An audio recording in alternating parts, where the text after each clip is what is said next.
Hello, I'm John Rossi, a touring drummer with a love of all things animal. When I'm on the road, I visit as many zoos, aquariums... Hey, wait a minute.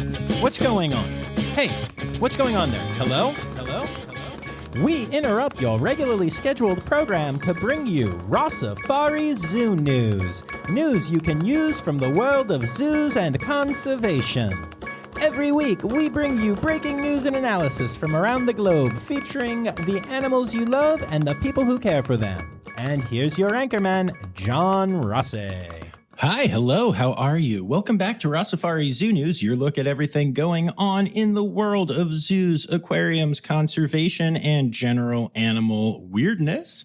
Y'all, as you know, last week started off normal and then turned into a special episode. So this week, we are going to be playing catch up, covering some stuff from this week and some stuff from the previous week.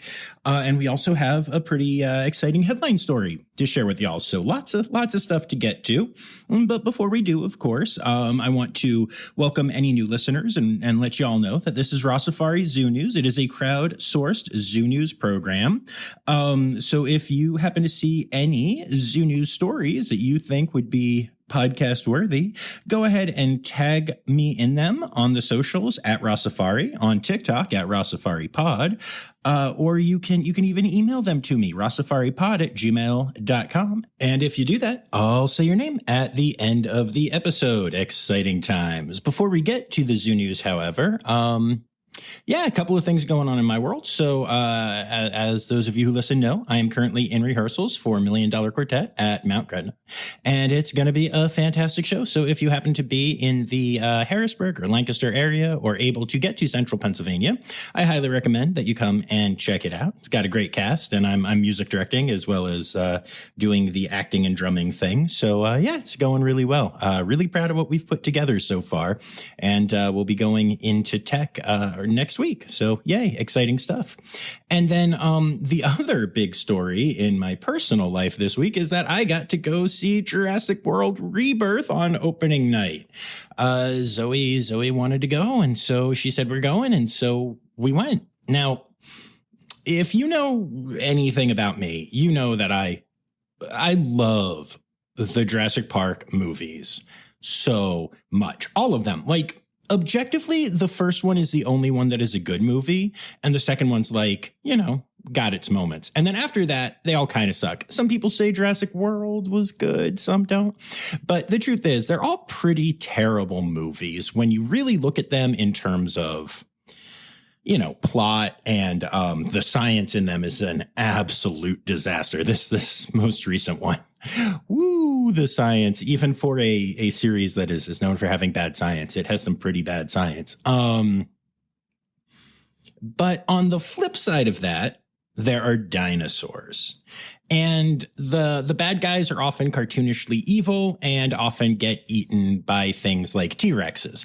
So I basically love every Jurassic Park movie. The second one of the Jurassic World trilogy wasn't my favorite, but I still wouldn't say no if somebody was like, hey, John, you want to watch Fallen Kingdom with me? And so, I really enjoyed Rebirth. I have to give that large caveat because if you go and see the movie and you're like, no, it just kind of sucked and the plot made no sense.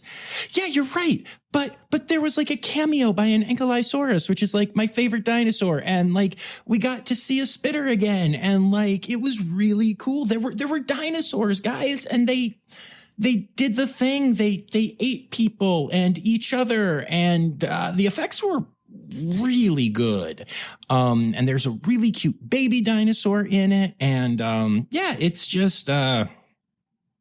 I actually like a couple of the references to Crichton, and also the fact that, and other, honestly, Jurassic Park properties, but also the fact that the kind of moral of the story, in as much as there is one other than, hey, don't make dinosaurs, and if you do, don't go to the island with dinosaurs because they will eat you. But the moral of the story actually has to do with kind of the ownership of scientific knowledge and the exploitation of that. And that was actually something that Michael Crichton was really passionate about, and that he wrote about extensively, even in the actual novel for Jurassic Park, and is something that hasn't fully been addressed. A lot of times the big executive who's in charge of the dinosaur stuff, is a bad guy and gets eaten. But it was addressed in a much more Crichton-y way in this movie than I've seen in the series so far. So I really liked that. But yeah, Jurassic World, dinosaurs, yay. Okay, let's get to it this week.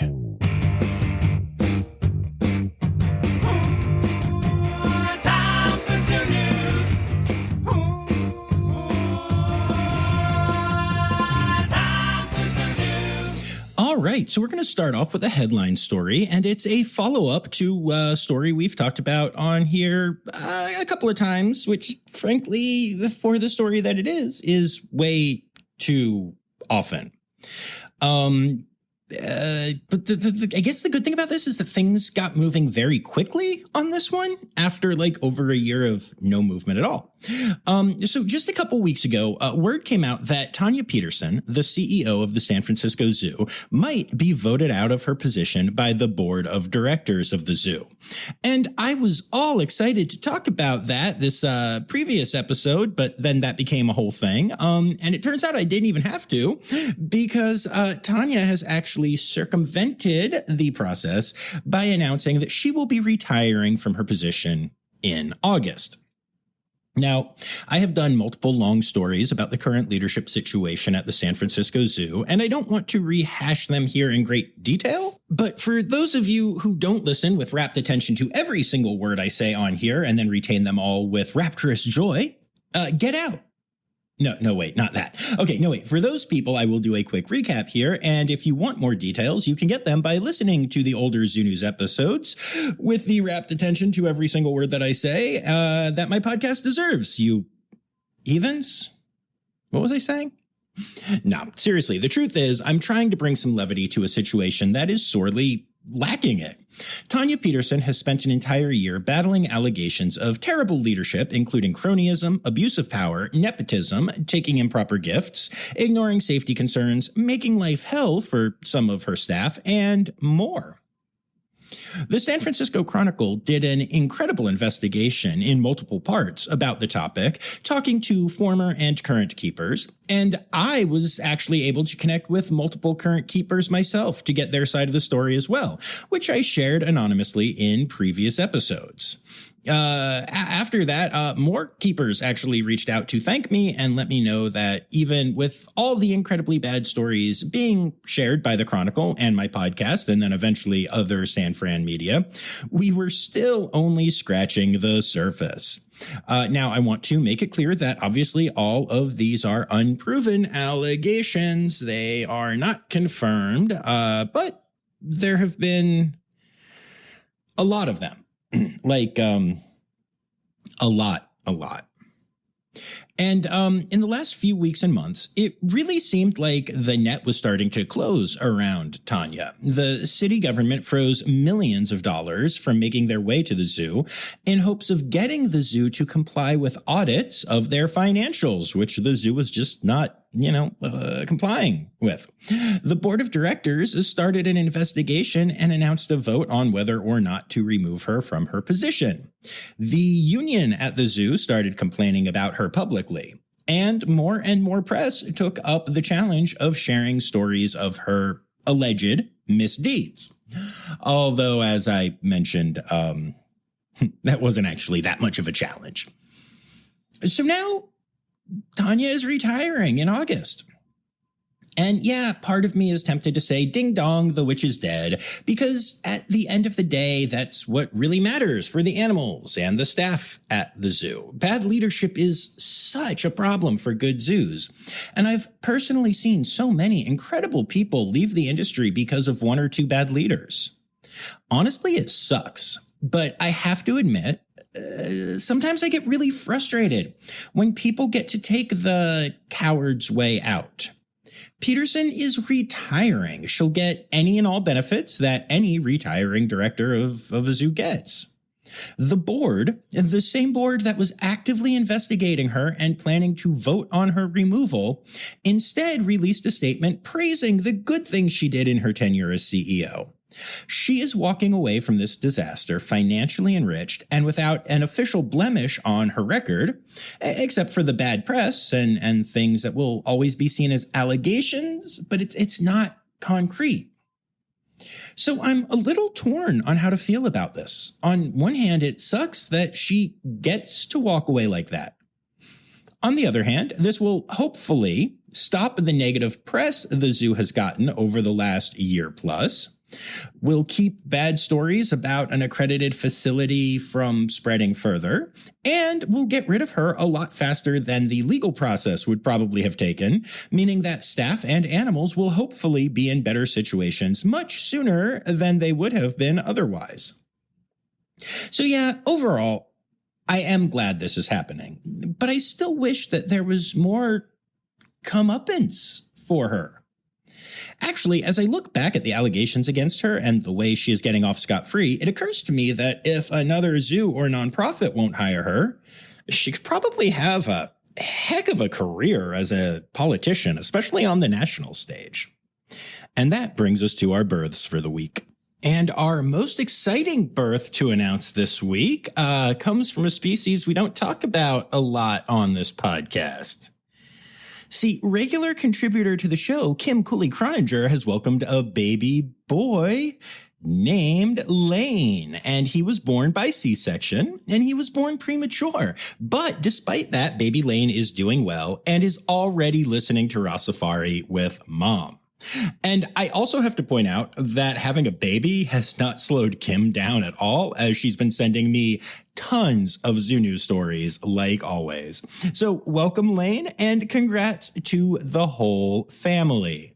And then moving on to, non-human animals, a male Asian elephant calf has been born at the Oklahoma City Zoo named Xerxes to first-time parents Akara and Bowie. Now, this is the first male Asian elephant to ever be born at the Oklahoma City Zoo. And so that's really exciting. And it takes 22 months for an elephant to give birth. So this is a little bundle of joy that they have been hoping for and expecting for a long time. So congrats to the Oklahoma City Zoo. The Prospect Park Zoo has announced the birth of a brand new porcupet. The little one is very shy and stays very close to Mom and is absolutely adorable. So you can see the little one the next time that you go to Prospect Park Zoo.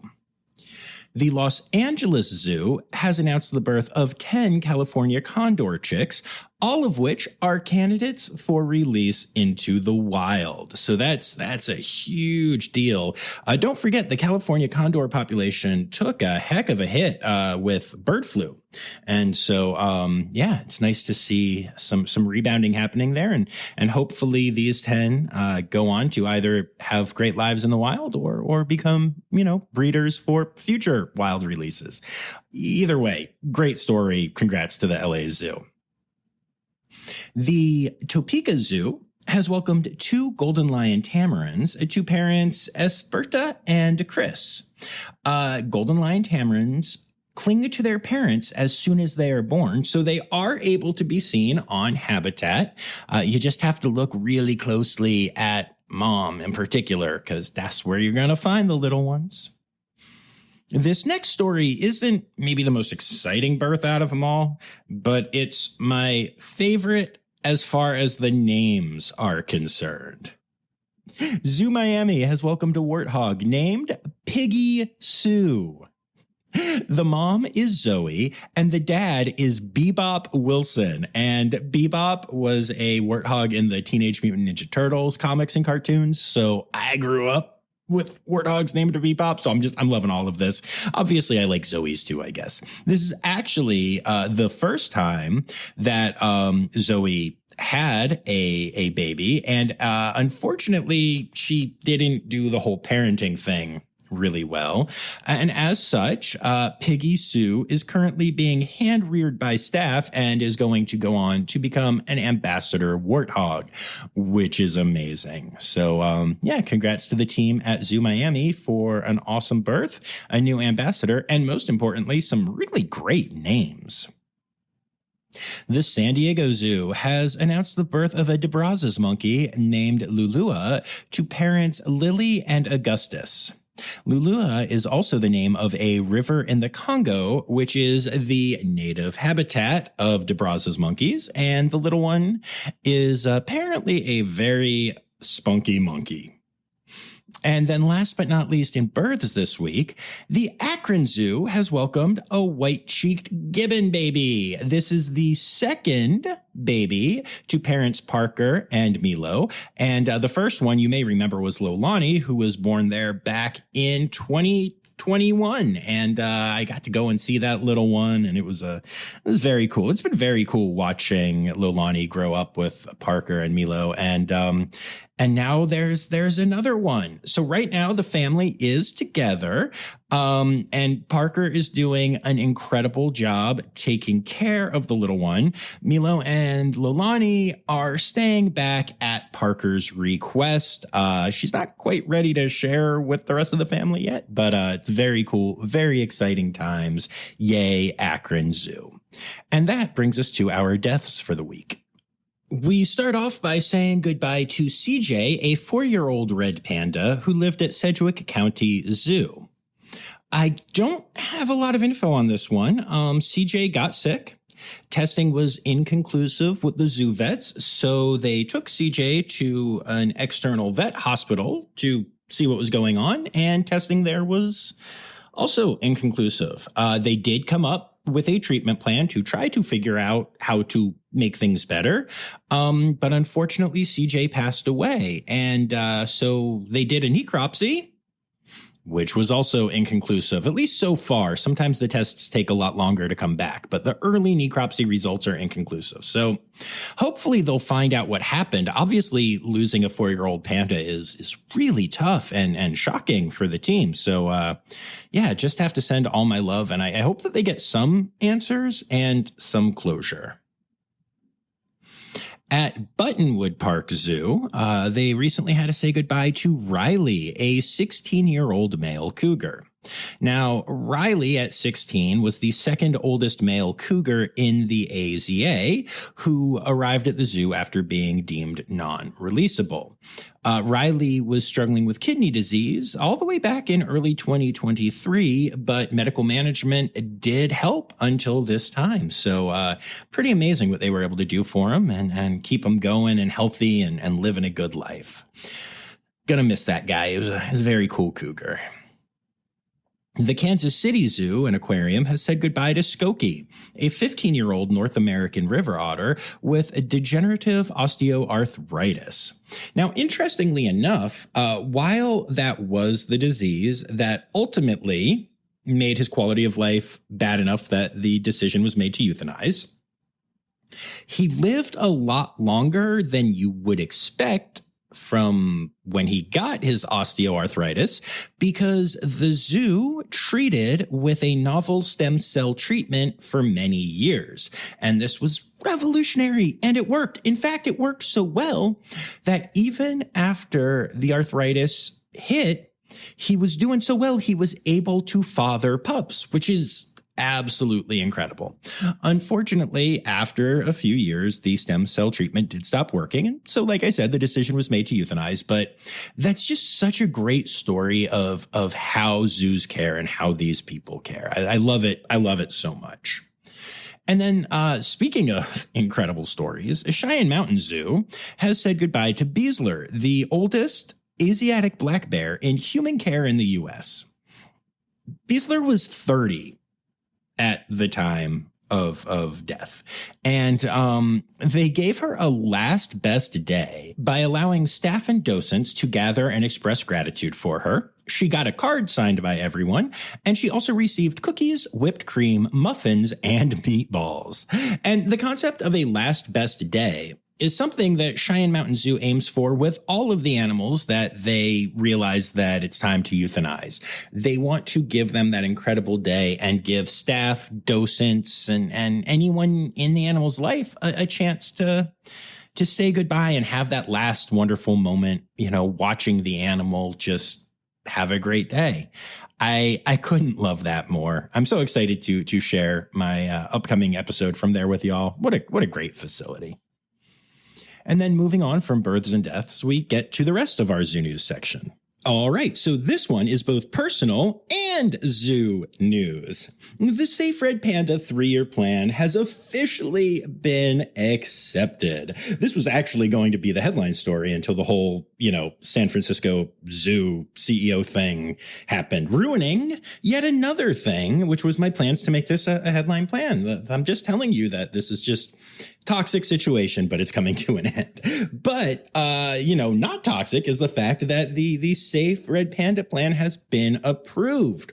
And I can't share details yet, but we've got some really cool stuff coming down the pike. And this was, this was so much work and so much time and so much nitpicking, which is great. I mean, it should be that way. But, I did not know what I was getting myself into when I got myself into this, but I am so proud of what we accomplished. I am so proud of the document that we have put together and that got approved by the Conservation Committee and all kinds of other things at the AZA. And we did the thing. Like, we've been a SAFE for a while now.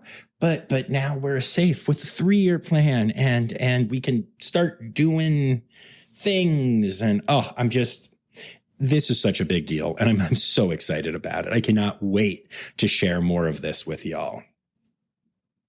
Our friends at the Seneca Park Zoo had a scare this past week as Jenny C., an African elephant who is one of the oldest animals at the zoo, was pushed over while at a feeding station by another elephant and was unable to get back up on her own. Now, animal care and veterinary staff responded immediately and, with the use of a crane, were able to lift her back on her feet.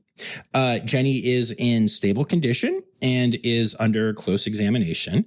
And one thing that I want to give Seneca Park Zoo a lot of credit for is the fact that they were very transparent about this. They sent out a newsletter and they posted it on socials and all the things. And this is an example of if this happened in the wild, there's a very real chance that elephant would just not have gotten back up. There aren't a lot of cranes in the wild. Well, there are the birds, but there aren't a lot of, lifting cranes. And so, just another example of the kind of added benefit that animals get living in a zoo. And I love the transparency. Thank you, Seneca Park Zoo, for that. The Lake Superior Zoo is celebrating Tundra the brown bear for making dental history. Tundra received the first ever full metal crown placed on a bear and the largest veterinary crown created in the world ever. Now, Tundra had injured this tooth back in 2023, but a root canal fixed the issue. However, after re-injuring the area, it was determined that Tundra needed a full crown to keep the tooth protected. And the cool thing about this, along with making dental history, is that all of the care, including veterinary dental specialists and the people who made the crown, it all got donated. All of the care was donated, which is something that I really love. Now, speaking of things that I love, I have a contributor that is going to help me with sharing this next story. So take it away, Miles.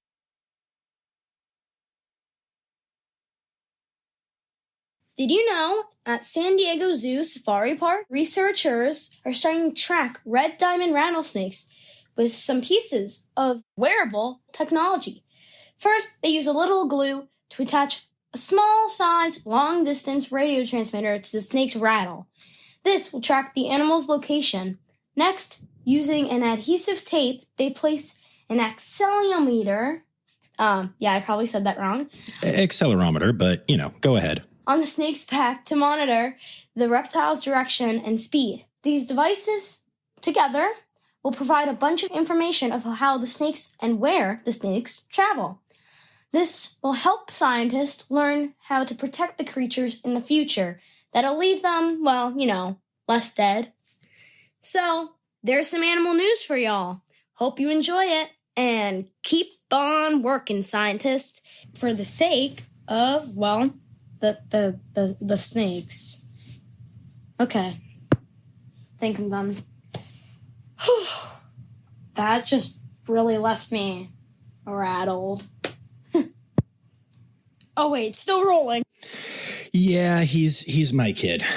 I can't deny that if I wanted to. And I don't, but even if I wanted to, he's my kid. Anyway, moving on from that, a conservation breeding program at Melbourne Zoo has released 3,000 baa frogs to the Baa Plateau. I was hoping that it would be, a ram, so we could talk about the Baa ram, Baa ram, Baa. And sorry. Anyway, while God, I apologize. Anyway, while breeding and release is important, the zoo wants to not just do that, but also to track the little frogs in the wild, which they do in a couple of cool ways. First of all, they actually have humans learn to imitate the frog calls. And then they also train conservation dogs to track the frogs using their scent, which I think is just awesome. So very cool stuff. The Pittsburgh Zoo and Aquarium recently released an update on Snowflake, the female polar bear, who is the second oldest in the United States. And they just were letting the public know, hey, Snowflake is here. She has cardiac issues. She has a chronic skin allergy. She's still doing well, but she's old. Aging is real. And because of that, you're going to probably see her on exhibit less frequently. And they were just letting the public know what's up, which I love. I think that's very cool and very transparent. And then I have one kind of big story, then a couple of small ones here still. There's a zoo in Crimea that has implemented a twist on exhibit design that I think might be fun.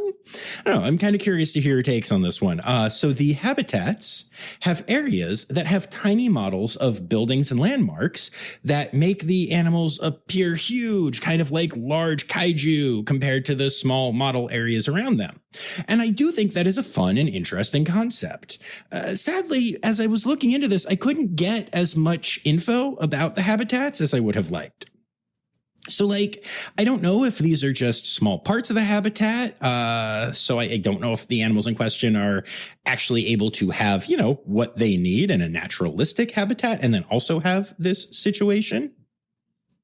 That's what I would obviously prefer to see. So I think it's a cool idea in theory. In practice, maybe yes, maybe no. But the pictures are adorable. There's a couple primates wandering through, and they look like they're 40-story tall primates, and a raccoon that looks like it's trampling cars and stuff. So that's kind of cool. Again, in theory, I'm not condoning the idea, but I do think if it was done right, and the animals still had everything they needed, it could not only be just a fun way to get people to a facility, but also could actually be really enriching for the animal, which obviously is a huge goal. So yeah, I don't know, cool in theory. And then I wanted to end with just a couple of quick shots this week. So 3 quick stories. The Maryland Zoo has a new beer that they have collaborated on called Red Panda Ale, which is celebrating obviously the red panda habitat that is going to be opening next year. Our friends at Talon Ridge Raptor Institute have officially named their new owlet that you got to hear about on the podcast, and the winning name was Wicca. So Wicca, by the way, will be this month's patron exclusive Rossifari sticker, and it's real cute, y'all. Real cute. And then last but not least, the heat wave that hit much of the country last week led zoos around the country to close early or even close for entire days. Some actually adapted by opening earlier and then closing earlier and just kind of shifting their hours. Meanwhile, even though a lot of zoos had some issues with it, many aquariums got to see a huge boost in their attendance because it was hot out, y'all. So yeah, just kind of an interesting factoid. And that brings us to Stereotypical Animal Podcast theme song. Here to bring you to conservation news. So marine protected areas seem to be a hot conservation topic lately, with the smaller, less developed nations continuing to increase them, while places like the United States tries to strip our protections. But the latest good news is that French Polynesia has just created the largest marine protected area in history. This area is larger than India and Argentina combined. Or another weird way to put it, since apparently we're using geography for this, is it's about 2/3 the size of Australia. Now, marine protected lands mean only sustainable fishing can be done there. There is no seabed drilling or anything like that. And basically they're just, protected areas for marine life. So good things that we like. Yeah, so very positive news. And there have been a lot of nations creating marine protected areas lately. And you love to see it. And speaking of things that we love to see, beavers. Who doesn't love seeing beavers? I'm sure you all still think regularly of my good friend Felix the beaver. But yeah, beavers have returned to Portugal. They are actually being seen in the country for the first time since the late 15th century. That is amazing. And I want to be clear here. This isn't part of like a reintroduction program or like conservation efforts for beavers, because you can't really conserve something that hasn't been there for multiple centuries, right? This is just conservation of land. Once you take care of the areas where beavers used to live, guess what come back? Beavers and, other animals. And that's the story here. This wasn't anything specifically pointed at beavers. Instead, it was just about making the waterways of Portugal better for like everyone and everything. And that actually saw beavers slowly return to the area. It's astonishing. It's almost like you could say life finds a way. Did I mention that I really love the Jurassic Park movies? Anyway. We do have some less good news in conservation news this week, because of course we do. Antarctic seal populations are drastically declining as the sea ice melts in their habitat. Weddell seals, Antarctic fur seals, and southern elephant seals all have populations that are drastically dropping, with those populations falling somewhere between 45 and like 55% since 1977, give or take. And all of this is climate change related, and it's accelerating as things get worse. And one of the hard things about that is that there's not much that we can do to help save these seals in the wild, because their habitat, the stuff that they live on, is literally disappearing. You can't just, go and plant ice.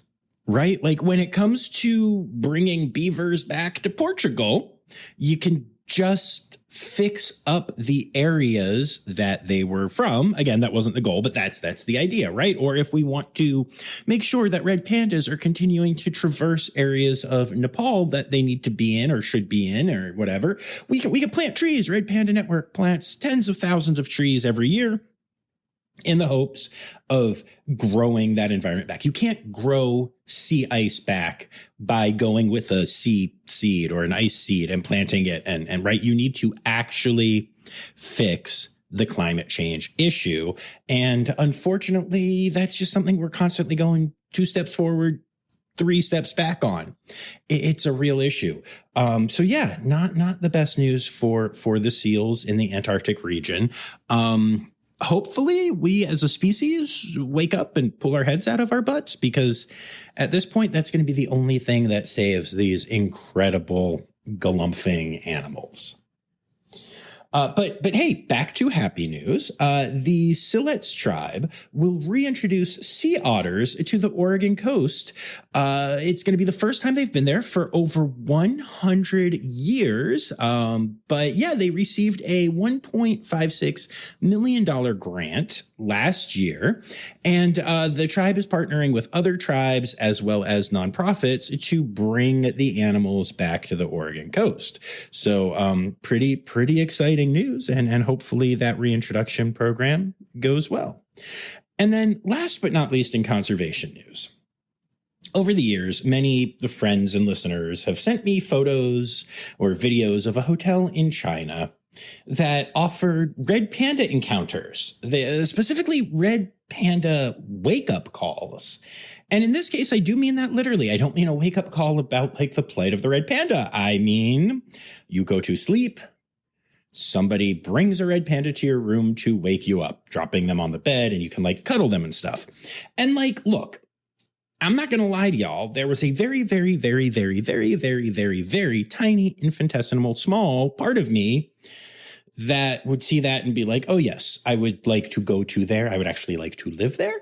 But you know, that was a very small part because mostly I know that that is a terrible idea. And as much as I love red pandas, they're an endangered species. And like, not only how is that okay, but how is that legal? And also, what about the welfare of the animals involved? I'm assuming these are not accredited facilities.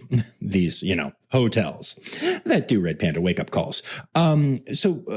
Interestingly, videos and photos of these encounters recently went viral on social media.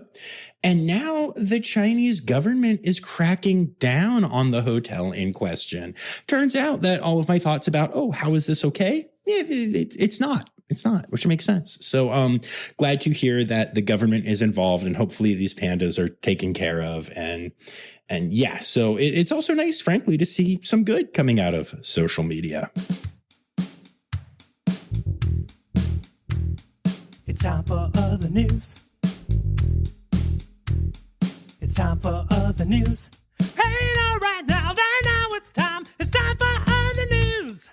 Hey, it's a segue to the park on other news. All right, so we got one story in other news this week, but it's a good one. A family of sandhill cranes, not the kind of cranes that are used to lift elephants up, but the birds, has adopted a gosling. And I don't mean Ryan. So a pair of sandhill cranes in Madison, Wisconsin have a chick of their own, but they've also adopted a single gosling that walks around with them. And what happened is flooding forced the cranes to abandon their nest, and they found a goose nest that was empty at the time. And so they moved into that nest, and while they were hanging out in there, turns out there was an egg. And it hatched, and the mom and the baby imprinted on each other. And actually, when geese came back, don't know if it was the same family or not, but when geese showed up, the male crane chased them away. And since that imprinting happened, mom and baby and the three cranes and the gosling are all just one big family. And there are pictures of them because birders are going to see this, just hanging out together and doing crane things and goose things simultaneously. It's very cute. It's very cool to see. And apparently it's not the only time this has happened, but it is quite the rarity. So it's something pretty special to see. I highly recommend you check it out on the interwebs. It's good for a smile. Oh, animal, holidays. Animal holidays. Hey! All right. And so we are now in July, which is Plastic-Free July, which I think is awesome. It's an opportunity for you to go and get as much plastic as you want for no cost. It's totally free. And then just throw it out in the environment. Oh, no, wait, I'm wrong. No. But yeah, it's really cool. I love the challenge of trying to not use single-use plastics for an entire month. I try to limit myself on them as much as possible, but a whole month of none? Give it a shot. And if you've already, you're learning about it today and you haven't done that yet, cool. Hop on the bandwagon now. Go for it. Give it a shot. It's also National Bison Month, Parks and Recreation Month, and Wild About Wildlife Month. Then for your individual days, the 4th and 5th are actually World Firefly Weekend. The 5th also launches Dragonfly Week, which runs to the 13th. The 8th is Cow Appreciation Day. The 9th is World Saola Day, which every year serves as a reminder that I still don't know what a Saola is. And then the 10th is Capybara Appreciation Day. And those are your animal holidays for the week.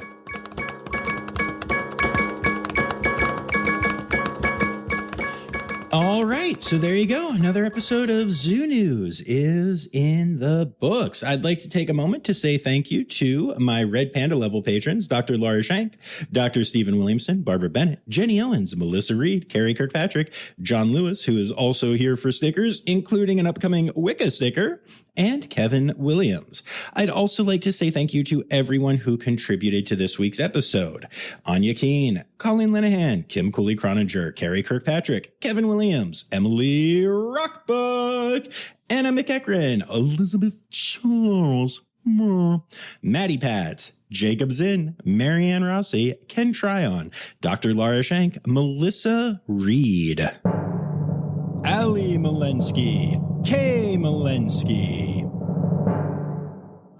The Malenskys, Rowena White, Jay Dunkley, Dr. Natalie Taco, Amanda Berg, Dr. Zoe Rossi, Jay Meredith, Sarah Henry, Ann Yoshioka, Barbara Bennett, Michaela Beretka, Laura Mincy, Sarah Gilsel, Alexa Lopez, and of course, Miles Rossi. We'll be back here on Tuesday with a brand new interview episode. It is going to be a tour of the Kansas City Zoo and Aquarium's aquarium with a CEO and President Sean Putney, who you heard from last week. And then we'll be back here on Friday with a brand new episode of Zoo News.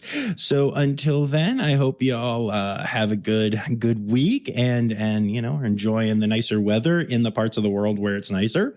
And honestly, nicer can mean whatever you want it to, because it's summer here, but too hot for me. So anyway, the last thing I'm going to say is don't forget, friends, the words newsy credits backwards are Steiderkiswen. The Rossifari podcast is produced, hosted, and engineered by John Rossi. Editing and fact-checking by John and Dr. Zoe Rossi. Our theme song is Sevens by Nathan Burke, performed by Nathan and John. Interrupting John theme and additional voices by Taylor Isaac Gray. You can reach John directly on Instagram and Facebook at Rossifari or by email at rossifaripod@gmail.com. Rossifari is part of the Daydreamer Media Network. Now, stop listening to me and go visit a zoo.